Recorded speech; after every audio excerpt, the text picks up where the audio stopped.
Hello dear friends, welcome to Backlogs Baba YouTube channel. Myself Manoj Shyam Kumar. Okay, ఈరోజు మనం ఈ వీడియోలో physical సైన్స్కి సంబంధించి లాస్ట్ టైం వీడియో చేసుకోబోతున్నాం. సో ప్రతి ఒక్కరు కూడా ఎక్కడా స్కిప్ చేయకుండా స్టార్టింగ్ నుంచి ఎండింగ్ వరకు కూడా ఏం చెప్తున్నానో, ఏ క్వశ్చన్లు ప్రిపేర్ అవ్వమని చెప్తున్నానో జాగ్రత్తగా బుర్ర పెట్టి వినండి. వీలైతే ఒక నోట్స్ తీసుకుని నేను ఏదైతే చెప్తున్నానో షార్ట్కట్లో మీరు కూడా రాసుకున్నట్లయితే కనుక మీ ప్రిపరేషన్ చాలా చాలా చాలా అద్భుతంగా కొనసాగుతుంది. తద్వారా ఎల్లుండి జరగబోయే ఎగ్జామినేషన్లో మీరు మంచి మార్కులు సంపాదించుకోవడానికి అవకాశం ఉంటుంది. ఓకేనా? సో ఎవరు కూడా రిలాక్స్ అవ్వద్దు. సో మనకి ఆల్రెడీ కొన్ని ఎగ్జామినేషన్స్ కంప్లీట్ అయ్యాయి, ఇంకా కొన్ని ఎగ్జామినేషన్స్ ఉన్నాయి. ఇంచుమించుగా 2 లాంగ్వేజ్లు కంప్లీట్ అయిపోయినాయి, ఒక లాంగ్వేజ్ మాత్రం పోస్ట్ పోన్ అయ్యింది, ఒక కోర్ సబ్జెక్ట్ అయిపోయింది. ఓకేనా? సో ఆ లాంగ్వేజ్తో పాటు ఇంకా మిగిలిన కోర్ సబ్జెక్ట్స్లో మీరు అందరూ కూడా అవుట్ ఆఫ్ మార్క్స్ సాధించడానికి ఖచ్చితంగా కష్టపడాలి. ఓకేనా? సో ఎగ్జామినేషన్స్ అయిపోతున్నాయి కదా, హాలిడేస్లో ఎంజాయ్ చేద్దామన్న అత్యుత్సాహంతో కానీ, లేదంటే మీ ఎగ్జామినేషన్ సెంటర్స్లో ఉండే సిచ్యువేషన్స్ని బట్టి కానీ, మీ సిట్టింగ్ అరేంజ్మెంట్స్ని బేస్ చేసుకుని కానీ మీరు రిలాక్స్ అయితే ఖచ్చితంగా దెబ్బతినే అవకాశం, ప్రమాదం చాలా ఉంది. ఓకేనా? సో ఇప్పటికీ మించిపోయింది ఏమీ లేదు. ఒకవేళ లాంగ్వేజ్ల్లో మీ మార్క్స్ అటు ఇటు ఊగినా మీరు గనక కోర్ సబ్జెక్ట్లో అవుట్ ఆఫ్ మార్క్స్ సాధించగలిగినట్లయితే మీరు సురక్షితమైనటువంటి ప్లేస్లో ఉంటారు. మీ డ్రీమ్ ఏదైతే ఉందో, మీ గోల్ ఏదైతే ఉందో ఆ మార్క్స్ దగ్గర ఖచ్చితంగా మీరు స్టాండ్ బై అవుతారు. ఎప్పుడు మీరు బాగా యూటిలైజ్ చేసుకుంటే కనుక. అర్థమవుతుందా? సో ఏమీ కూడా రిలాక్స్ అయిపోవద్దు. ఎగ్జామినేషన్ అయిపోయింది కదా, సో ఈరోజంతా ఆడుకుందాము పాడుకుందాము అని కనుక రిలాక్స్ అయ్యావా ఖచ్చితంగా ప్రెజర్ బిల్డ్ చేసుకున్నవాడు అవుతావు. తద్వారా ఎగ్జామినేషన్లో మార్కులు పోగొట్టుకొని రిజల్ట్స్ రోజు ఏడుస్తావు. అలాంటి సిచ్యువేషన్ తెచ్చుకోవద్దు. ప్రతి నిమిషం ప్రతి క్షణం కూడా మీరందరూ కూడా ఈ చదువు కోసం మార్కులు ఎలా గెయిన్ చేయాలి దానికోసం మాత్రమే ఆలోచించండి. ఓకే? సో నా వ్యూవర్స్ అండ్ నా ఫాలోవర్స్ ప్రతి ఒక్కరికి కూడా నేను విన్నవించుకునేది ఏంటంటే, ఈ వీడియో చూసి నన్ను ఫాలో అవుతున్న ప్రతి విద్యార్థికి చేతులుంచి నేను నమస్కరించి చెప్పేది ఏంటంటే కనుక, మీరు నేను ఏమైతే క్వశ్చన్లు నీట్గా చెప్తున్నానో ఇవన్నీ కూడా ఒక్కసారి మీ నోట్బుక్లో నోట్ చేసుకోండి. నోట్ చేసుకుని నేను ఏ మాదిరిగా చెప్పానో అదే మాదిరిగా మీరు చదివేసుకుంటూ వెళ్ళండి చాలు. మోడల్ పేపర్స్ని చూడాల్సిన పని లేదు, యాక్షన్ ప్లాన్ చూడాల్సిన పని లేదు, ఇంకా ఏ పేపర్లో కూడా మీరు చూడాల్సిన పని లేదు. నేను చెప్తున్నాను కదా, ట్రస్ట్ మీ. 8 మార్క్స్ 4 మార్క్స్ ఈ వీడియోలో ఉంటాయి. అసలు ఏం చదువుకుంటే సరిపోతుంది అనేది సో నేను కూలంకషంగా అన్నింటినీ కూడా నేను స్టడీ చేసి చూసి అనాలిసిస్ చేసి నేను తయారు చేసినటువంటి వీడియో లాస్ట్ టైం. కాబట్టి దయచేసి మీరు మళ్ళీ ఆ పేపర్లో ఈ పేపర్లో అని కాకుండా ఈరోజు మధ్యాహ్నం ఎగ్జామినేషన్ అయిపోయిన తర్వాత మీరు రెస్ట్ తీసుకుని మళ్ళీ ప్రిపరేషన్ స్టార్ట్ చేస్తారు కదా ఫిజికల్ సైన్స్కి సంబంధించి. నా వీడియో చూసిన ప్రతి ఒక్కరూ కూడా నీట్గా నేను చెప్పిన బేసిస్లో వెళ్ళిపోండి చాలు. ఓకేనా? ఎక్కడ 8 మార్క్స్ మనకి 3 ఉంటాయి. ఎన్ని మార్కులు? 24 మార్క్స్. అలాగే 4 మార్క్స్ 3 ఉంటాయి. 3 4 జర్ ఎంత? 12 మార్క్స్. సో ఇన్ని మార్కులకి కూడా 12 24 ఎంత నాన్న? చూడండి, 24 ఏమో ఎస్ఐ క్వశ్చన్స్, 12 ఏమో ఇది 6, 36 మార్క్స్. 36 మార్క్స్ మనకి ఈ వీడియోలో నుంచే వస్తాయి అనడంలో ఎలాంటి సందేహం కూడా లేదు. ఇంకా 14 మార్క్స్ కోసం మనం పోరాడాలి. ఆల్రెడీ నేను 2 మార్క్స్ సంబంధించి ఒక వీడియో చేశాను మొన్న జరిగిన గ్రాండ్ టెస్ట్కి. ఆ వీడియో నేను ఈ డిస్క్రిప్షన్లో లింక్ కూడా ఇస్తాను, ఒక్కసారి గమనించండి, మీరు చూడండి.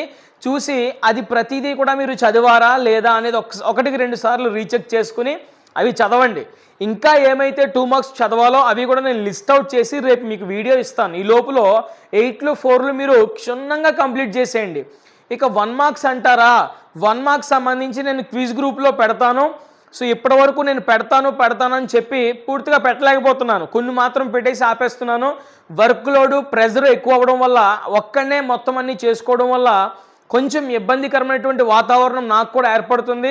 దయచేసి అర్థం చేసుకోండి. ఫిజికల్ సైన్స్ సంబంధించి ఖచ్చితంగా నేను క్విజ్ గ్రూప్లో అండ్ యూట్యూబ్ యొక్క పోల్స్, కమ్యూనిటీ పోల్స్ ఉన్నాయి కదా, అందులో కూడా నేను ఈ పోల్స్ అప్లోడ్ చేస్తాను. దట్ మీన్స్ 1 మార్క్స్ కవర్ చేసే ప్రయత్నం చేస్తాను. ఈ విధంగా మీ ప్రిపరేషన్ కొనసాగించండి. ఫిజికల్ సైన్స్లో 50కి 50 మార్కులు రావాలి, అలా మీ ప్రిపరేషన్ ఉండాలి. ఓకేనా? సో దానికి తగ్గట్టుగా నేను ఎలా చదువుకోవాలో చెప్తా, జాగ్రత్తగా వినండి, ఓకేనా? సో ఫైనల్గా మీ అందరికీ కూడా నా నుంచి ఒక రిక్వెస్ట్ ఏంటంటే, మీ 10th క్లాస్ అయిపోతూ ఉంది, ఇంకా అయిపోయింది, ఇంకా ఆల్మోస్ట్ డన్ కదా. సో మీ 9th క్లాస్ వాళ్ళు ఎవరైతే 10th క్లాస్కి వస్తున్నారో మీ జూనియర్స్, ప్రతి ఒక్కరికి కూడా మీ పాఠశాలలో ఉండే ప్రతి విద్యార్థికి, మీ రిలేటివ్స్కి, మీ ఫ్రెండ్స్కి అందరికీ కూడా మన బ్యాక్లాగ్స్ బాబాయ్ యూట్యూబ్ ఛానల్ని సజెస్ట్ చేయండి. సో ఈ ఛానల్ మీకు ఎంత ఉపయోగకరమైందో జస్ట్ వాళ్ళకి ఒక విట్నెస్గా మీరు ఇవ్వండి, అంతే చాలు. మీరు ఒక మాట చెప్పండి, వాళ్ళు ఫాలో అవ్వి నన్ను చూస్తారు కదా, నా క్లాస్ వినిన తర్వాత నన్ను ఎలా ఆకట్టుకోవాలో నాకు వదిలేసేయండి. అది మీరు జస్ట్ వాళ్ళకి పరిచయం చేయండి చాలు, నేను వాళ్ళని ఆకట్టుకునే పని నేను చేసుకుంటా, ఓకేనా? ఖచ్చితంగా చెప్తున్నా, ఈ వీడియో చాలా చాలా యూస్ఫుల్గా ఉండబోతుంది, ఎక్కడా స్కిప్ చేయొద్దు. ఒక లైక్ మాత్రం వేసేయండి, చాలామందికి సజెస్ట్ అవుద్ది కదా ఈ వీడియో. సో స్వార్థానికి పోకుండా మీ ఫ్రెండ్స్ ఎవరైనా ఉంటే షేర్ చేయండి. స్టిల్ ఇంకా నా వీడియోస్ చూసి నన్ను ఫాలో అవుతూ మీరు సబ్స్క్రైబ్ చేసుకోలేదంటే నాకు చాలా అన్యాయం చేస్తున్నట్టు, బ్యాక్ స్టాప్ చేస్తున్నట్టు అర్థం. కాబట్టి దయచేసి అలా ఏం చేయొద్దు, సబ్స్క్రైబ్ చేసుకోండి, మీ ఫ్రెండ్స్ అందరికి కూడా షేర్ చేయండి. ఈ వీడియో మాత్రం లైక్స్ మామూలుగా ఉండకూడదు, చూసుకోండి, ఓకేనా? నేను చాలా జోష్తో చెప్తా, మీరు కూడా అదే జోష్తో వినండి. ఖచ్చితంగా యాభీ తెచ్చుకుందాం ఫిజికల్ సైన్స్లో. సో 8 మార్క్స్ సంబంధించి చూసుకుందాం. 8 మార్క్స్ అనేవి మనకి 15th క్వశ్చన్ నుంచి 8 మార్క్స్ అనేవి మనకి 15th క్వశ్చన్ నుంచి స్టార్ట్ అవుతాయి. 15th question, 16th question, 17th question. అంటే ఫిజికల్ సైన్స్లో మనకి టోటల్ క్వశ్చన్స్ ఎన్ని ఇప్పుడు 17 ప్రశ్నలు ఉంటాయి అంతే. అయితే మనకి ఇక్కడ ఫెచ్చింగ్ ఏంటంటే కనుక ఎస్ఐ క్వశ్చన్లో ప్రతి దానికి కూడా ఇంటర్నల్ చాయిస్ అనేది ఉంది. దట్ మీన్స్ 15వ ప్రశ్న దగ్గర స్టార్ట్ అవుతుంది. 15A, 15B, 16A, 16B, 17A, 17B ఇలా ఉంటాయి. మనము ఏబిలో ఏదో ఒక క్వశ్చన్ చూస్ చేసుకుని రాసేస్తే సరిపోతుంది. దానికి 8 మార్కులు వస్తాయి మనకి, ఓకేనా? వాడు 6 క్వశ్చన్లు ఇస్తాడు, మనం కేవలం 3 మాత్రమే అటెంప్ట్ చేస్తే సరిపోతుంది. సో ఏం ప్రిపేర్ అవ్వాలో ఒకసారి చెప్తా, జాగ్రత్తగా వినండి. సో 15th ఏలో మనకు కనిపించే క్వశ్చన్ ఏంటంటే the human I and colourful world అనే లెసన్ ఉంది మనకి. ఆ లెసన్ నుంచి ఒక ఎస్ఐ క్వశ్చన్ వస్తుంది. సో ఈ లెసన్లో ఎస్ఐ క్వశ్చన్ నువ్వు రాయాలి అంటే కనుక వాడి పేపర్ సింపుల్గా ఇచ్చినా, యావరేజ్గా ఇచ్చినా, కష్టంగా ఇచ్చినా నువ్వు ఆన్సర్ చేసే విధంగా ఉండాలి అంటే కనుక నేను ఇక్కడ లిస్ట్ చెప్తా, జాగ్రత్తగా నోట్ చేసుకోండి. First question myopia. First question ఏంటి? మయోపియా. రెండో క్వశ్చన్ ఏంటి నాన్న? హైపర్ మెట్రోపియా. ఫస్ట్ క్వశ్చన్ మయోపియా, రెండో క్వశ్చన్ హైపర్ మెట్రోపియా. సో సాధ్యమైనంత వరకు 95%, ఎంత శాతం? 95% రేపు జరగబోయే పబ్లిక్ ఎగ్జామినేషన్లో ఈ రెండింటిలో ఒక క్వశ్చన్ రాబోతుంది. ఇది మాత్రం మీరు చాలా జాగ్రత్తగా మైండ్లో పెట్టుకోండి. అయితే ఇవి వస్తాయి అన్నప్పటికీ కూడా చాలా మందిలో నిర్లక్ష్యం ఏంటో చెప్పనా, ఏదో ఆచితూచి అలా చదివేసుకుని వెళ్ళిపోతున్నారు. కానీ వాడు డైరెక్ట్గా మయోపియా, హైపర్ మెట్రోపియా అని ఇస్తే గొడవలేదు, రాసేస్తున్నారు అందరూ కూడా. కానీ ఎప్పుడైతే ఇవి ఇవ్వకుండా ఇండైరెక్ట్గా క్వశ్చన్ అడుగుతున్నాడో, ఒక మనోజ్ అని కానీ లేదంటే ఒక తేజ అని కానీ ఇలా పేర్లు మార్చి ఎప్పుడైతే క్వశ్చన్లు ఇస్తున్నాడో అక్కడ చాలామంది మిస్టేక్ చేస్తున్నారు, గుర్తుపెట్టుకోండి. అది మయోపియా క్వశ్చన్ అయితే హైపర్ మెట్రోపియా ఆన్సర్ రాసి వస్తున్నారు. వాడు ఇచ్చింది హైపర్ మెట్రోపియా అయితే మయోపియా ఆన్సర్ రాసి వస్తున్నారు. ఇది మొన్న జరిగిన రీసెంట్ ఎగ్జామినేషన్లో హిందీలో కూడా. సో వాడు కన్కా అధికారి పాఠం నుంచి ఒక క్వశ్చన్ ఇస్తే ఆ సారాంశానికి బదులు చాలామంది బరిస్తే బాధలు సారాంశం రాసి వచ్చారు. పోనీ వాళ్ళకి రాదా అనుకోవడానికి ఏమీ లేదే, వాళ్ళకి వచ్చి కూడా పాపం కన్ఫ్యూజ్ అయ్యి సరిగా గుర్తుపట్టలేక వేరే క్వశ్చన్ రాసి వచ్చారు. ఇప్పుడు 8 మార్కులు కూడా హోలేనా కాదా? అక్కడ మనకి 8 మార్కులు కూడా పోయేయా లేదా? ఎస్, అలాంటి సిచ్యువేషన్ మనకి ఎదురవ్వకూడదు. నువ్వు హైపర్ మెట్రోపియా గురించి చదువుకుని వెళ్తావు, మయోపియా గురించి చదువుకుని వెళ్తావు. ఎంత చదువుకుంటే మాత్రం ఉపయోగం ఏముంది, ఒకదానికొకటి రాసేస్తే? కాబట్టి ఒళ్ళు దగ్గర పెట్టుకుని జాగ్రత్తగా ప్రిపేర్ కావాలి. మైఓపియా, మై అనే పీపుల్ మన చుట్టూ ఉంటారు. నా మై అంటే నాయే కదా, నా అనే వ్యక్తులు ఎప్పుడు మన చుట్టూ ఉండగలుగుతారు కాబట్టి మనం చూడగలుగుతాం, ఓకేనా? సో అంటే దగ్గర వస్తువులు అంటే గుర్తుపెట్టుకోవడానికి ఒక కోడ్ అనమాట. సార్ దీనికి కూడా కోడ్ అంటే ఏమో, నువ్వు మయోపియా ఇస్తే హైపర్ మెట్రోపియా రాసేస్తే 8 మార్కులు పోయినట్టే కదా, ఎక్కడో టాపర్ లిస్ట్లో ఉండాల్సిన నువ్వు యావరేజ్ స్టూడెంట్స్లో పడిపోతావు. అలాంటి మిస్టేక్ రాకూడదు. పోనీ మన వీడియో 100 మంది చూస్తూ ఉంటే 99 మందికి కూడా కన్ఫ్యూజన్ లేకుండా ఉండుండొచ్చు. సార్ మేము చాలా క్లియర్గా ఉన్నాం దీంట్లో అని ఉండొచ్చు. కానీ ఆ 100 వ్యక్తి ఉన్నాడు చూసావా, వాడికి కన్ఫ్యూజన్ ఉంటుంది. అలాంటి వాడి కోసమే నా తాపత్రయం. కాబట్టి జాగ్రత్తగా గుర్తుపెట్టుకోండి. మయోపియా అంటే దగ్గరగా ఉండే వస్తువుల్ని చూడగలుగుతాము, అంటే దూరంగా ఉండేవి చూడలేము కదా. ఎస్. అదే హైపర్మెట్రోపియా అంటే దూరంగా ఉండేవి చూడగలుగుతాము, దగ్గరగా ఉండేవి చూడలేము. Okay, he's facing problem to read newspaper అంటాడు. న్యూస్ పేపర్ చదవడంలో ప్రాబ్లం అంటే దగ్గరగా ఉండే వస్తువులు ఏం చేస్తున్నాడు, చూడలేకపోతున్నాడు. దాన్ని బట్టి నువ్వు అది మయోపియా హైపర్మెట్రోపియా అనేది గుర్తుపెట్టుకోవాలి. ఓకేనా. సో ఇది నెక్స్ట్ క్వశ్చన్ వచ్చేసి scattering of light rainbow. Scattering of light rainbow. ఓకేనా. ఈ రెండు డెఫినేషన్లు కూడా మీరు ఖచ్చితంగా చదువుకోవాలి. ఫార్మేషన్ ఆఫ్ రెయిన్బో ఎలా జరుగుతుంది, జస్ట్ చిన్న డయాగ్రామ్ ఒకటి వేయాలి. తర్వాత scattering of light, scattering of light ఎలా జరుగుతుంది, దీనికోసం కూడా మీరు ఖచ్చితంగా చదువుకుని తీరాలి. ఓకేనా. ఇంకా చూసుకోవాలంటే డెఫినేషన్ లెసన్లో అట్మాస్ఫిరిక్ రిఫ్రాక్షన్, అట్మాస్ఫిరిక్ రిఫ్రాక్షన్ గురించి, అలాగే టెండల్ ఎఫెక్ట్ గురించి, డిస్పర్షన్ గురించి, పవర్ ఆఫ్ అకామిడేషన్ గురించి, ట్వింక్లింగ్ ఆఫ్ స్టార్స్ గురించి ఖచ్చితంగా చదువుకోవాలి. అండ్ దానితో పాటు why sky appears blue in colour, ఎందుకు ఆకాశం నీలి రంగులో కనిపిస్తుంది. అంత మాత్రమే కాదు, ఆకాశం ఆస్ట్రోనట్స్కి నీలి రంగులో కాకుండా ఎందుకు డార్క్ కలర్లో కనిపిస్తుంది అనే క్వశ్చన్ కూడా మీరు ఖచ్చితంగా చదువుకోవాలి. అయ్యో సార్ మీరేంటి సార్ అన్ని క్వశ్చన్లు చెప్పారు, మనకి యాక్షన్ ప్లాన్లో కానీ లేదంటే మోడల్ పేపర్లో కానీ కేవలం myopia hypermetropia scattering of light rainbow పడ్డాయి సార్, మిగతా ఏమీ పడలేదు సార్ అంటే నువ్వేమన్నా గ్యారంటీ ఇవ్వగలుగుతావా రేపు ఇవి ఇవ్వకుండా ఉంటాడు అని? నేనేమన్నా చెప్పగలనా? చెప్పండి. వాడిచ్చిన ఈ 3 ప్రశ్నల్లో నుంచే రేపు ఎగ్జామినేషన్లో వస్తుంది అని గ్యారంటీ 100% ఇవ్వగలవా? వస్తుందని నాకు తెలుసు, కానీ ఆ 5% ఉంది చూసావా, ఆ 5% ఒకవేళ రేపు ఎగ్జామినేషన్లో పడితే 95% అవే వస్తాయి. కానీ ఆ 5% కోసం మన తాపత్రయం. ఎవరికైతే 50కి 50 ఖచ్చితంగా నాకు రావాలి సార్ అనే విద్యార్థులు ఎవరైతే ఉన్నారో మీరు జస్ట్ వీటి గురించి కూడా ఖచ్చితంగా చదువుకోండి. మీకు ఒక్కటి చెప్పమంటారా, నేను ఇచ్చినవి ప్రతిదీ కూడా మీరు చదువుకుంటే ఇక ఈ 8 మార్క్ క్వశ్చన్ అంటే 15th క్వశ్చన్ నీకు 8 మార్క్స్ వచ్చేసినట్టే. ఇంకా మళ్ళీ దీన్ని చాయిస్ లెసన్ నువ్వు అస్సలు చూడాల్సిన అవసరం లేదు, అస్సలు చూడాల్సిన అవసరం లేదు. లేదు సార్ నేను ఇవన్నీ చదువుకోలేను అనుకుంటే కనుక దీంట్లో మోస్ట్ ఇంపార్టెంట్ ఏంటంటే myopia hypermetropia scattering of light rainbow, దానితో పాటుగా అట్మాస్ఫిరిక్ రిఫ్రాక్షన్ టెండల్ ఎఫెక్ట్ కూడా చదువుకోండి. ఓకేనా. సో ఇది మొత్తం 15th ఏ క్వశ్చన్కి సంబంధించి ఈ సమాచారం అంతా జాగ్రత్తగా నోట్ చేసుకుని చదవండి. చిన్న డెఫినేషన్స్ అండి, ఈజీగా వచ్చేస్తాయి అన్నీ కూడా. మీరు చదివితే పెద్ద సమయం పట్టదు, ఈజీగా అర్థమవుతాయి.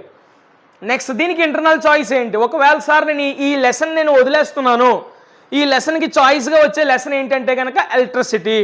ఎలక్ట్రిసిటీలో నుంచి సిరీస్ కనెక్షన్ ఒకటి, ప్యారలల్ కనెక్షన్ ఒకటి చాలా చాలా చాలా ఇంపార్టెంట్. మనకి హ్యూమన్ ఐ అనే లెసన్ నుంచి మయోపియా హైపర్మెట్రోపియా ఎంత ఇంపార్టెంటో ఈ లెసన్ నుంచి సిరీస్ ప్యారలల్ కూడా మనకి అంతే ఇంపార్టెంట్. దానితో పాటుగా అంటే ఆ 2 క్వశ్చన్స్తో పాటుగా మనకి ఇక్కడ కొన్ని డెఫినేషన్స్ ఉన్నాయి. ఏంటవి, ఎలక్ట్రిక్ కరెంట్ అనే డెఫినేషన్ ఒకటి, పొటెన్షియల్ డిఫరెన్స్ ఒకటి, ఓమ్స్ లా ఒకటి, ఎలక్ట్రిక్ పవర్ ఒకటి, రెసిస్టివిటీ ఒకటి, జౌల్స్ లా ఆఫ్ హీట్ ఒకటి. ఇవి కూడా మీరు ఖచ్చితంగా చదువుకొని తీరాలి. సార్ నేను కేవలం ఇవి మాత్రమే చదువుకుంటాను ఇవి చదవను, వెల్ అండ్ గుడ్, నీకు 8 మార్క్స్ వస్తాయి. సార్ నేను ఇంకొక టైపు, నేను ఇవి మాత్రమే చదువుతాను ఇవి చదవను, వెల్ అండ్ గుడ్, నీకు 8 మార్క్స్ వస్తాయి. సార్ నేను 3వ రకం సార్, నాకు ఇందులో కొనొచ్చు ఇందులో కొనొచ్చు, ఇందులో అన్నీ రావు ఇందులో కూడా అన్నీ రావు సార్ అంటే అలాంటి విద్యార్థుల కోసం నేను చెప్పే ఒక మంచి ట్రిక్ ఏంటో చెప్పనా. అలాంటి విద్యార్థులు ఎవరైతే ఉన్నారో మయోపియా గురించి హైపర్మెట్రోపియా గురించి సిరీస్ గురించి ప్యారలల్ గురించి చదువుకోండి. ఈ 4 ప్రశ్నలు మీరు చదువుకుని వెళ్తే రేపు ఆన్సర్ చేస్తారు ఖచ్చితంగా ఒక క్వశ్చన్. ఓకేనా. సో మీకు 3 వెర్షన్లు చెప్పాను, ఆ 3 వెర్షన్లో మీరు ఏం ఫాలో అవుతారో మీ ఇష్టం. అయితే ఫుల్గా ఇవి చదివేయండి, లేదు ఇది ఫుల్గా చదవండి, అది కూడా లేదు ఇందులో మయోపియా హైపర్మెట్రోపియా సిరీస్ ప్యారలల్ అంతే. ఇంకా మళ్ళీ దీంట్లో డౌట్ కూడా అలాంటివి ఏం పెట్టుకోవద్దు. నేను చెప్పి 3 సీక్వెన్స్లో చదువుకుంటే 100% 8 మార్క్స్ వచ్చేస్తాయి. ఓకేనా. ఇది 15th క్వశ్చన్కి సంబంధించిన సమాచారం. ఇప్పుడు 16th క్వశ్చన్కి పోదాం. సార్ 16th క్వశ్చన్ ఏ దేని నుంచి వస్తుంది సార్ అంటే మనకి first lesson the chemical equations and reactions అనే లెసన్ ఉంది కదా, ఆ లెసన్ నుంచి వస్తుంది అన్న మనకి 16th ఏ క్వశ్చన్. సో ఇందులోంచి ఇంపార్టెంట్ క్వశ్చన్స్ ఏంటి సార్ అంటే 4 types of chemical reactions. 4 types of chemical reactions మనకి తెలుసు కదా, combination reaction, decomposition reaction, displacement reaction, double displacement reaction. ఈ 4గింటికి కూడా మీరు డెఫినేషన్ రాసి ఒక ఎగ్జాంపుల్ రాస్తే ఎనఫ్. ఒక్కొక్క దానికి 2 మార్కులు చెప్పిన, ఒక డెఫినేషన్కి 1 మార్కు, ఎగ్జాంపుల్కి 1 మార్కు చెప్పిన మీకు 8 మార్కులు వస్తాయి. ఎన్ని మార్కులు వస్తాయి? 8 మార్కులు వస్తాయి. చాలా ఇంపార్టెంట్, ఓకేనా. అలాగే balancing equation most expecting question అనమాట ఈ సంవత్సరం. బ్యాలెన్సింగ్ ఈక్వేషన్స్ అనేవి రావడానికి హై ఛాన్సెస్ ఉన్నాయి. అయితే బ్యాలెన్సింగ్ ఈక్వేషన్ మనకి 2 రకాలు ఉంటాయి. వాడు ఒక ఈక్వేషన్ ఇచ్చి ఇంబ్యాలెన్స్డ్ ఈక్వేషన్ ఇచ్చి బ్యాలెన్స్ చేయమంటాడు, లేదా కెమికల్ నేమ్ ఇచ్చి మిమ్మల్ని కెమికల్ ఫార్ములా రాసి బ్యాలెన్స్ చేయమంటాడు. 2 వెర్షన్లు కూడా మీరు ప్రిపేర్ అయిపోవాలి. 2 వెర్షన్లు కూడా మీరు ప్రిపేర్ అయిపోవాలి. అయితే మొన్న బుక్లోంచి ఇవ్వకుండా డైరెక్ట్గా ఓన్గా ఇచ్చాడు. మొన్న నాకు తెలిసి ప్రీ ఫైనల్కో గ్రాండ్ టెస్ట్కో నాకు ఐడియా లేదు, కానీ అలా ఓన్గా ఇచ్చాడు ప్రీ ఫైనల్కి. అలా ఇచ్చినప్పుడు దొరికేస్తాం మనం. జాగ్రత్త గుర్తుపెట్టుకోవాలి, కాన్సెప్ట్ చాలా ఇంపార్టెంట్. బట్టి పట్టుకుని పోయావా అవుట్, ఓకేనా. Balancing equation. Next difference between displacement reaction, double displacement reaction. So first 4 types of chemical reaction చదువుకుంటే ఆటోమేటిక్గా ఇది నీకు వచ్చేస్తుంది. అయితే అట్లీస్ట్ ఇలా డిఫరెన్స్ అడిగినప్పుడు 2 ఎగ్జాంపుల్ రాస్తే బాగుంటుంది, గుర్తుపెట్టుకోండి. నెక్స్ట్ ఇందులో కూడా కొన్ని డెఫినేషన్స్ ఉన్నాయి. ఒకటి ర్యాన్సిడిటీ కోసం చదవాలి, కొరిజన్ కోసం చదవాలి, ఆక్సిడేషన్ కోసం చదవాలి, రిడక్షన్ కోసం చదవాలి, అండ్ కొత్తగా ప్రెసిపిటేషన్ కోసం కూడా మీరు ఖచ్చితంగా చదవాలి, గుర్తుపెట్టుకోండి, ఓకేనా. అయ్యో సార్ ఇందులోంచి ఇన్ని క్వశ్చన్లు ఇచ్చారేంటి సార్, కేవలం 4 types of chemical reactions balancing equation చదువుకుంటే సరిపోతుంది కదా. అవును సరిపోతుంది, నేను కాదని చెప్పట్లేదు. ఒకవేళ కీడించి మేలించుదాం, ఒకవేళ మరి ఇవి ఇస్తే ఏం చేస్తారు మీరు? ఇవి ఆల్రెడీ చదువుకున్నవే కదా, ఒకసారి రివిజన్ చేస్తే ఏం పోయింది? చూడండి, మిమ్మల్ని ఏదోలా గట్టెక్కించేయాలి అంటే కనుక ఇందులోంచో 2 క్వశ్చన్లు, ఇందులోంచో 2 క్వశ్చన్లు చదువుకుంటే సరిపోద్ది అని చెప్పేసి నేను చెప్పేచ్చు మిమ్మల్ని. ఉదాహరణకి చెప్పనా, నేను గట్టిగా డేర్ చేసి గన్ షాట్ అని చెప్పేసి మయోపియా హైపర్మెట్రోపియా చదువుకొని చాలు, 15th క్వశ్చన్ 8 మార్క్స్ పక్కా. Next balancing equation 4 types of chemical reaction 2 చదువుకొని చాలు, ఒక క్వశ్చన్ పక్కా. 16th క్వశ్చన్ బస్ అని చెప్పేసి ఇలా 17th కూడా ఓ 3 క్వశ్చన్ చెప్పేసి నేను ఒక వీడియో చేసుకుంటే నాకు మంచి వ్యూస్ వస్తాయి, మంచి పేరు కూడా వస్తుంది. కానీ మీరందరూ కూడా అంటే నా సొంత తమ్ముడు, నా సొంత చెల్లి ఎగ్జామినేషన్ రాస్తూ ఉంటే వాళ్ళు నేను అలా పంపించుకోగలుగుతానా? మయోపియా హైపర్మెట్రోపియా చదివేసి ఎగ్జామినేషన్కి పంపించగలుగుతానా? కేవలం ఈ 2 చదివేసి ఎగ్జామినేషన్ పంపించగలుగుతానా? సో నేను 1కి 2 సార్లు ఆలోచిస్తాను, ఎనాలిసిస్ చేస్తాను. అమ్మో ఈ 2 రాకపోతే వీళ్ళు అన్యాయం అయిపోతారు, నా తమ్ముడికి నా చెల్లికి మార్కులు పోతాయనే ఉద్దేశంతో నేను ఏం చేస్తాను, వాళ్ళ చేత ఈ క్వశ్చన్లు అన్నీ చదివిస్తాను. సో మీరందరూ కూడా అంతే. నేను నా సొంత వాళ్ళకి నేను ఎంత కేర్ తీసుకుంటానో మీరందరూ కూడా నా సొంత వాళ్ళే. You are like my family. అందుకనే ఇంత ఆచి తూచి ఆలోచించి ఎనాలిసిస్ చేసి మీకోసం క్వశ్చన్లు గ్యాదర్ చేసేది, అర్థమవుతుందా? సో ఏ ఒక్కరికి మార్కులు పోవడం నాకు ఇష్టం లేదు. ప్రతి ఒక్కరికి కూడా మార్క్స్ రావాలి, 50కి 50 రావాలి అంతే. నాకు 45 కూడా వచ్చినా కూడా ఐఎమ్ నాట్ సాటిస్ఫైడ్. ఇంకా నేను సాటిస్ఫై గాను 45 వచ్చినా కూడా, ఎందుకంటే క్లియర్గా చెప్తున్నాం ఏం చదువుకోవాలో, అందులో నుంచే వస్తాయని చెప్తున్నాను. అయినా మీరు చదవకుండా ఎగ్జామినేషన్కి పోతే ఎవరు చేసేది ఏముంది? 50కి 50 పడాల్సిన పేపర్ ఫిజిక్స్, గుర్తుపెట్టుకోండి. సో నెక్స్ట్ ఇది మొత్తం 16th క్వశ్చన్ సంబంధించి ఇవన్నీ చదువుకుంటే మీకు సరిపోతుంది. అయితే మోస్ట్ ఎక్స్పెక్టెడ్ బ్యాలెన్సింగ్ ఈక్వేషన్ నా తరఫు నుంచి, దానితో పాటుగా 4 types ఆఫ్ కెమికల్ రియాక్షన్, ఓకేనా. సో జస్ట్ ఒక లుక్ వేయండి మిగతావి కూడా. నెక్స్ట్ దీనికి ఇంటర్నల్ చాయిస్ ఏంటి సార్ అంటే కనుక carbon and it's compounds. Carbon and it's compounds కొంచెం క్రిటికల్ లెసన్. అయితే ఈ లెసన్ ఒకవేళ మీరు వదిలేస్తాను అని అనుకుంటే కనుక ఇవన్నీ ఒకసారి చూసుకోండి, సరిపోతాయి, ఓకేనా. సార్ లేదు నేను ఇందులో కూడా చదువుతాను అంటే కనుక చూడండి చెప్తున్నా, క్లీనింగ్ యాక్షన్ ఆఫ్ సోప్. ఇది చాలా చాలా ఇంపార్టెంట్. లాస్ట్ టైం పబ్లిక్ ఎగ్జామినేషన్లో కూడా ఇచ్చాడు, మొన్న జరిగిన ప్రీ ఫైనల్ ఎగ్జామినేషన్లో కూడా ఇచ్చాడు. అండ్ రెండోది ఫంక్షనల్ గ్రూప్, మూడోది ఆల్కేను ఆల్కీను ఆల్కైన్ టేబుల్ ఉంది కదా, నెంబర్ ఆఫ్ హైడ్రోకార్బన్స్ అని ఇస్తాడు. హైడ్రోకార్బన్స్ అని ఇచ్చి ఆల్కేను ఆల్కీను ఆల్కైను మనం సబ్స్టిట్యూట్ చేసి ఫార్ములాలు మనం అక్కడ వేసేయాలన్నమాట. ఓకేనా? అయితే ఇది లాస్ట్ ఇయర్ బాగా ఇంపార్టెంట్, కానీ ఈ సంవత్సరం తరచుగా ఎక్కువ సార్లు అడుగుతున్న టేబుల్స్ ఈ రెండు అనమాట. ఏ ఎగ్జామినేషన్ గమనించినా కూడా ఈ రెండింటిలో ఒక టేబుల్ పక్కాగా వస్తుంది. కాబట్టి జాగ్రత్తగా గమనించుకోండి, ఇవి బాగా ప్రిపేర్ కావాలి. ఫంక్షనల్ గ్రూప్ టేబుల్ అంటే ఏదో మనము ఊరకనే బట్టి పోవడం కాదు. ఫంక్షనల్ గ్రూప్ తెలియాలి, దాని యొక్క స్ట్రక్చరల్ ఫార్ములా తెలియాలి, అలాగే ఎగ్జాంపుల్ తెలియాలి, దానితో పాటు సఫిక్స్ తెలియాలి. సో ప్రతిదీ కూడా అంటే సింపుల్గా ఒక రకంగా చెప్పాలి అంటే ఈ టేబుల్ నువ్వు చూడకుండా రఫ్ నోట్లో 10 సార్లైనా ప్రాక్టీస్ చేయాలి. సో ఎక్కడ వాడు ఏం చేయొచ్చు, ఎలాగైనా ఇవ్వచ్చు.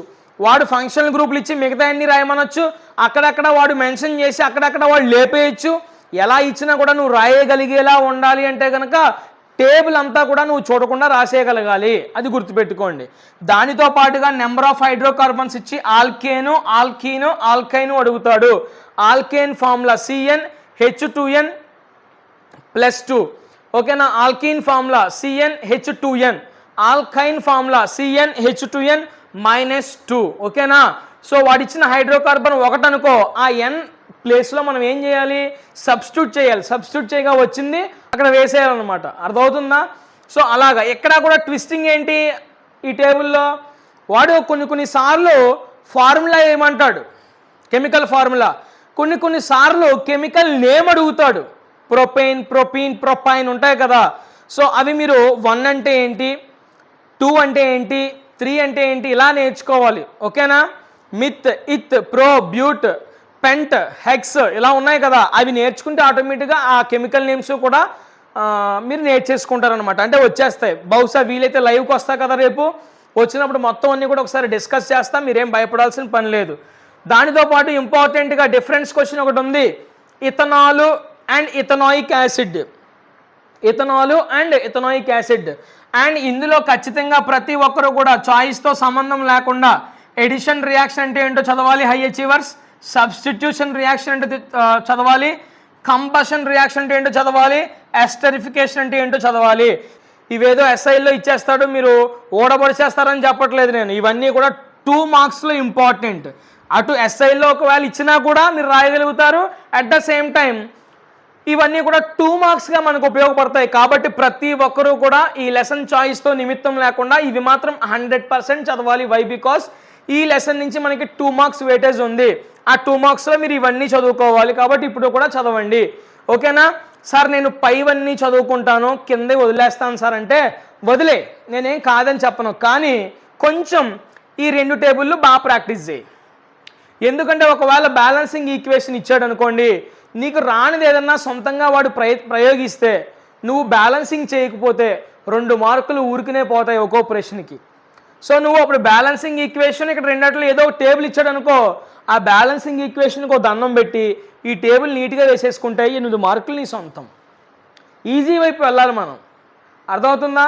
సో ఈ 2 టేబుల్లు పక్కాగా రావాలి, గుర్తుపెట్టుకోండి.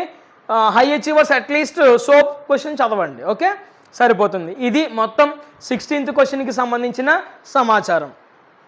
ఇక లాస్ట్ 17th క్వశ్చన్, ఇదే అందరూ తలబాదుకునే క్వశ్చన్, తలకాయ నొప్పి క్వశ్చన్. సో ఏం చదవాలి, ఎలా చదవాలి చెప్తా, జాగ్రత్తగా నేర్చుకోండి ఒకసారి. అయితే ఈ క్వశ్చన్లో ఇంటర్నల్ చాయిస్ మనకి ఫస్ట్ క్వశ్చన్ 17th ఏ అనేది the magnetic effects of electric current. The magnetic effects of electric current అనే లెసన్ నుంచి ఒక ఎస్ఏ క్వశ్చన్ వస్తుంది. సో ఓయిర్స్టెడ్స్ ఎక్స్పెరిమెంట్ అనేది చాలా important, most important question. I'm expecting this question రేపు ఎగ్జామినేషన్లో. ఓకేనా? బాగా ప్రాక్టీస్ చేయండి. ఓయిర్స్టెడ్స్ ఎక్స్పెరిమెంట్ అనేది, దానితో పాటుగా బార్ మ్యాగ్నెట్ అనేది చాలా ఇంపార్టెంట్. దానితో పాటుగా మ్యాగ్నెటిక్ ఫీల్డ్స్. ఈ 3 ప్రశ్నలు కూడా మనకి లెవెల్ 1లో ఉండే క్వశ్చన్స్. ఈ 3 కూడా Oersted's experiment, bar magnet, magnetic field, ఈ 3 బాగా ప్రాక్టీస్ చేయండి. ఈ 3 నుంచే రేపు ఒకటి రావడానికి ఛాన్స్ ఉంది. ఓకేనా? చాలా కన్ఫ్యూజన్ ఉంటాయి, ఇవి చాలా కన్ఫ్యూజన్ ఉంటాయి. హై అచీవర్స్ అయితే కనుక మీరు ఈ చాయిస్ చదవకపోతే ఇందులో ఉండే 5 చదువుకోండి, 5 చదవాలి. మ్యాగ్నెటిక్ ఫీల్డ్ ప్రొడ్యూసెస్ ఏ కరెంట్ క్యారింగ్ స్ట్రైట్ కండక్టర్. అదే సేమ్ క్వశ్చన్ కానీ ఇక్కడ స్ట్రైట్ ఉండదంటే కరెంట్ క్యారింగ్ కండక్టర్ అంటే క్వశ్చన్లన్నీ కూడా ఒకేలా కనిపిస్తాయి, కన్ఫ్యూజన్. ఇక్కడ కూడా వచ్చు మనకి, కానీ కన్ఫ్యూజ్ పడిపోయి ఒక క్వశ్చన్కి ఇంకో క్వశ్చన్ రాసేసామనుకో, దట్ మీన్స్ ఒక ఆన్సర్కి ఇంకొక ఆన్సర్ రాసేసామనుకో మన చేతులారా 8 మార్కులు పోగొట్టుకున్న వాళ్ళు అవుతాము. కాబట్టి క్వశ్చన్లు బాగా చదవాలి, ముందు క్వశ్చన్లు బాగా చదవాలి, క్వశ్చన్లు బాగా అవగాహన చేసుకోవాలి, అప్పుడు ఆన్సర్ చదవాలి. సో ఈ క్వశ్చన్లు బాగా ప్రిపేర్ అవ్వండి. ఓయిస్టెట్స్ ఎక్స్పెరిమెంట్ ఒకటి, బార్ మ్యాగ్నెట్ ఒకటి, మ్యాగ్నెటిక్ ఫీల్డ్ ఒకటి, ఈ 3 క్వశ్చన్లు కూడా చాలా మోస్ట్ ఇంపార్టెంట్ క్వశ్చన్స్ ఈ లెసన్ నుంచి. సో దీనికి ఇంటర్నల్ చాయిస్గా 2 లెసన్లు ఉన్నాయి, 2 లెసన్లు, యాసిడ్స్, బేసెస్ అండ్ సాల్ట్స్, ఇంకొకటి metals and non metals. So last year అయితే ఒక్కటే మెటల్స్ అండ్ నాన్ మెటల్ ఒకటే ఉండేది, అందులోని 3 యాక్టివిటీలు ఉండేవి, చాలా ఈజీ అనమాట ఇంకా. కానీ ఈ సంవత్సరం ఏం చేశాడంటే దీనికి తోడు యాసిడ్స్, బేసెస్ అండ్ సాల్ట్స్ కూడా తీసుకొచ్చాడు, మీకు కొంచెం బర్డెన్ ఎక్కువైంది. అయితే యాసిడ్స్, బేసెస్ అండ్ సాల్ట్స్ నుంచి ఏ యాక్టివిటీలు మనం చదువుకోవాలి సార్ అని అడిగితే, ఫస్ట్ది reaction of acids with metals, reaction of acid with metals అనే యాక్టివిటీ ఖచ్చితంగా చదువుకోవాలి. Compounds such as alcohols and glucose contain hydrogen but not categorised as acids. రెండింటిలో కూడా హైడ్రోజన్ ఉంది, కానీ 2 కూడా యాసిడ్స్ కింద ఎందుకు పరిగణించబడట్లేదు, మంచి యాక్టివిటీ. ఇవన్నీ కూడా నేను ఎక్స్ప్లెయిన్ చేశాను, మన యూట్యూబ్లో ఉన్నాయి.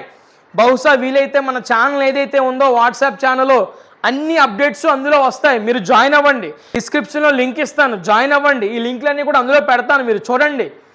మీరు చదివేదానికంటే కూడా మీరు నా వీడియో ఎక్స్ప్లెనేషన్ వీడియో చూసారనుకోండి, చాలా ఈజీగా వచ్చేస్తుంది.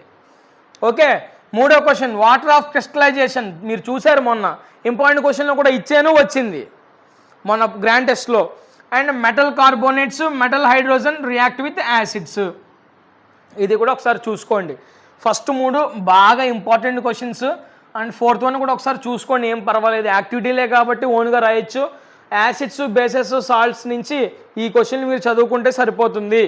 అండ్ దానితో పాటుగా మనం చదవాల్సినవి ఏంటి మెటల్స్ అండ్ నాన్ మెటల్స్లో, ఐరన్ రస్ట్ క్వశ్చన్ ప్రీఫైనల్గా పడింది, iron rust question. Next high reactive metal displaces low reactive metal, ఇలా ఇవ్వకుండా కొన్నిసార్లు metals react with other metal salts అంటాడు, అది కూడా high reactive metal displaces low reactive metal క్వశ్చనే వస్తుంది. Next action of steam, action of steam, ఓకేనా. Metal sample ఒకటి తీసుకుంటాం మనము, అక్కడ ప్రొడ్యూస్ అవుతుంది కదా హైడ్రోజన్, సో ఆ క్వశ్చన్ అనమాట ఇది, అది కూడా ప్రిపేర్ అవ్వండి, ఎక్స్ప్లెయిన్ చేశాను ఇవన్నీ కూడా నేను. సో లాస్ట్ క్వశ్చన్ ఇది కొంచెం మోడల్ పేపర్లో ఉంది, ఇంకెక్కడ రిపీట్ కాలేదు, కానీ ఒకసారి చూసుకోండి. Metals are good conductors of heat, 4వ యాక్టివిటీ ఇందులో నుంచి, చాలామంది చదవలేదు, ఒక్కసారి చదివేసుకోండి సరిపోద్ది. సో ఈ 8 యాక్టివిటీలు చదువుకుంటే ఇవి వదిలేసుకోవచ్చు తలకాయ నొప్పి అనుకుంటే కనుక, లేదు ఇవే నీకు తలకాయ నొప్పిగా ఉన్నాయి అంటే కనుక ఇది వదిలేసుకోవచ్చు. కానీ ఇవి ఈజీ అబ్బా, మీరు చదవండి, ఎందుకంటే మనం డయాగ్రామ్స్ ప్రాక్టీస్ చేయాలి కదా వీటిలో ఎలాగో. సో డయాగ్రామ్ కోసమైనా అట్లీస్ట్ ఆ కాన్సెప్ట్ నేర్చుకోండి, సరిపోతుంది, ఓకేనా. ఇవి ఎస్ఐ క్వశ్చన్కి సంబంధించినటువంటి సమగ్రమైనటువంటి సమాచారం. ఇంతకు మించి మీరు ఒక్క క్వశ్చన్ కూడా ఎక్స్ట్రా చదవాల్సిన పని లేదు.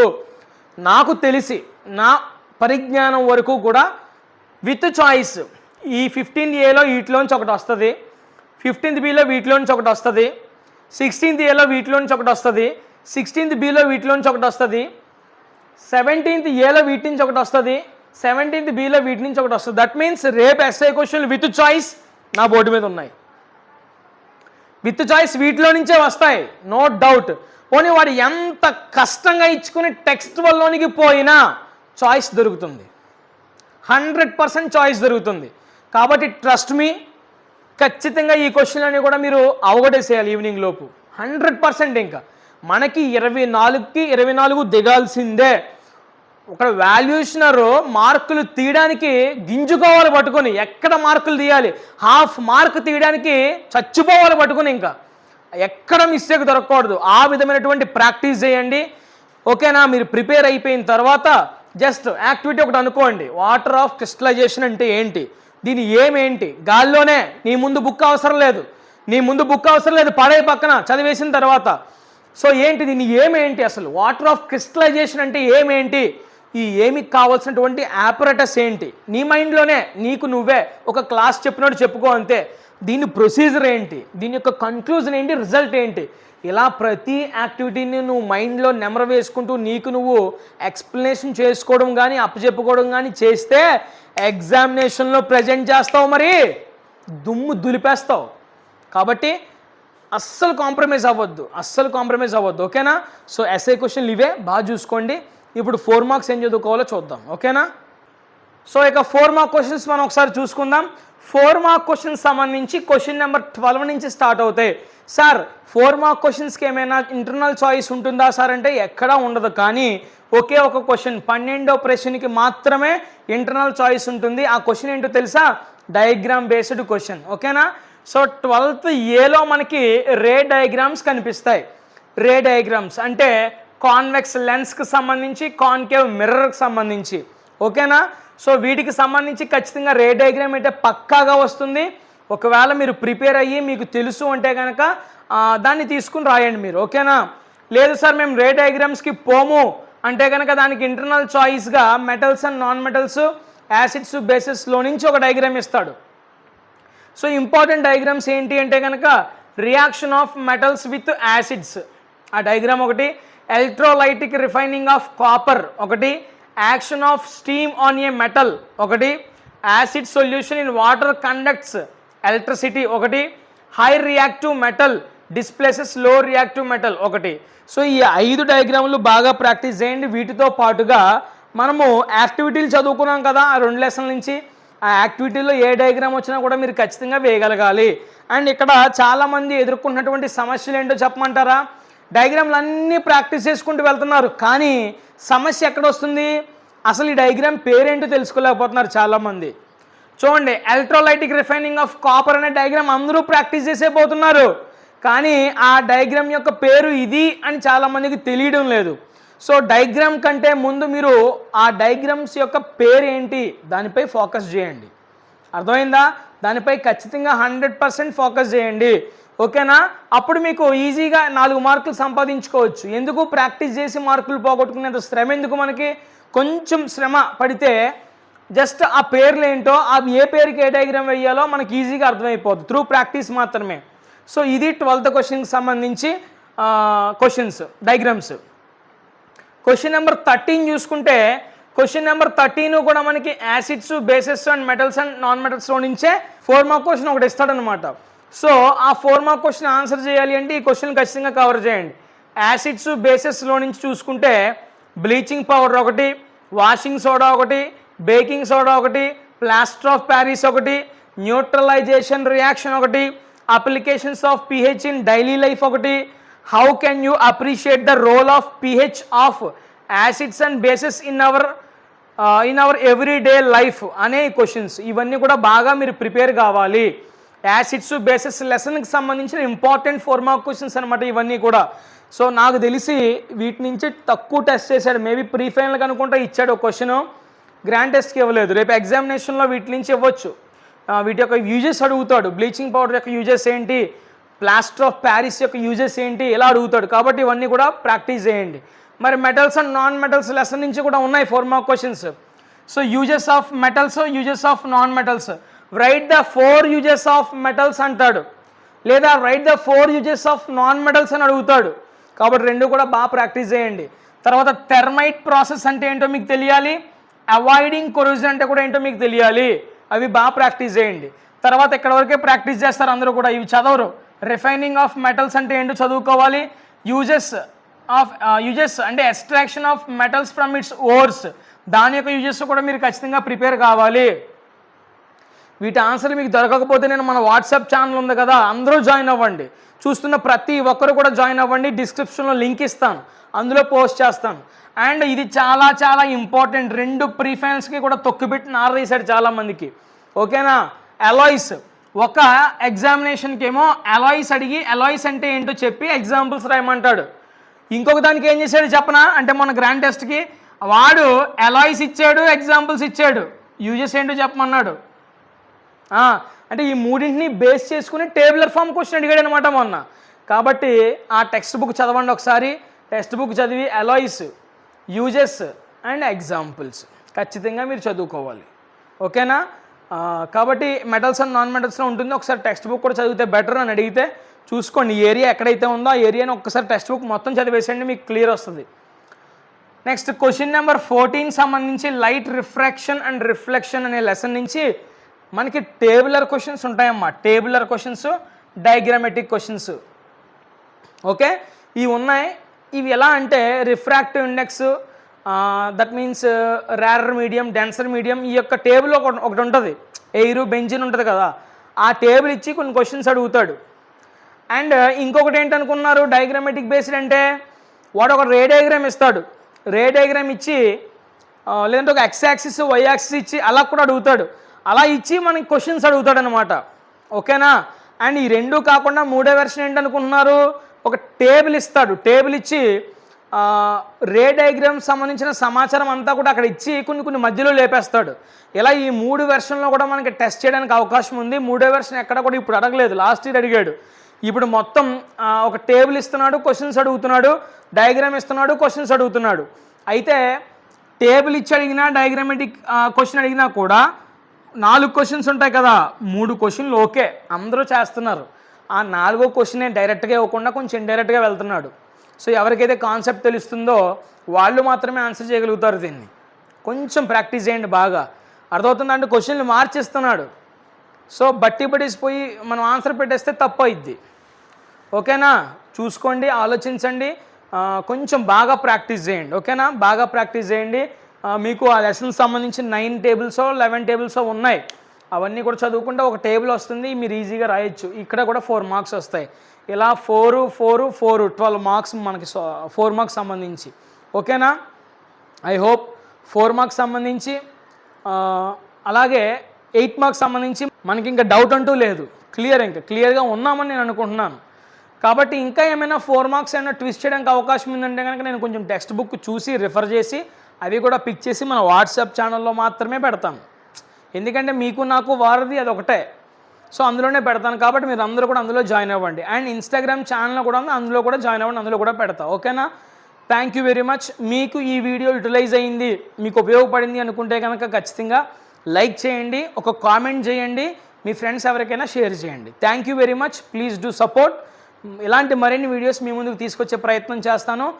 ఖచ్చితంగా మీ సపోర్ట్ ఉంటే నేను ఇంకా ముందుకు వెళ్తాను. మీ అందరికీ ఇలాంటి స్టూడెంట్స్ ఎంతోమందికి సహకరిస్తాను. Thank you one and all.